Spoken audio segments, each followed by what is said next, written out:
Hello বন্ধুরা, আসসালামু আলাইকুম। আপনাদের এখন আমি বুড়িগঙ্গার অপূর্ব দৃশ্য তুলে ধরার চেষ্টা করব। মোগলদের যুগ থেকে মাথা তুলে দাঁড়িয়েছিল বুড়িগঙ্গা।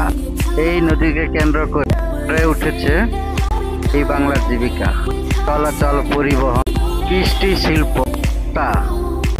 এবং সমাজ ও অর্থনৈতিক জীবন।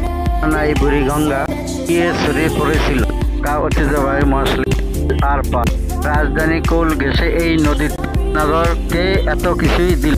শত শত বছর ধরে বুকে আঁকড়ে রেখেছিল সেই বুড়িগঙ্গা।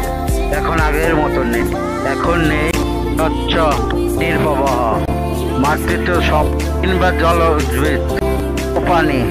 এক সময় বুড়িগঙ্গা নদীকে বলা হতো রাজধানীর ফুসফুস। 400 বছর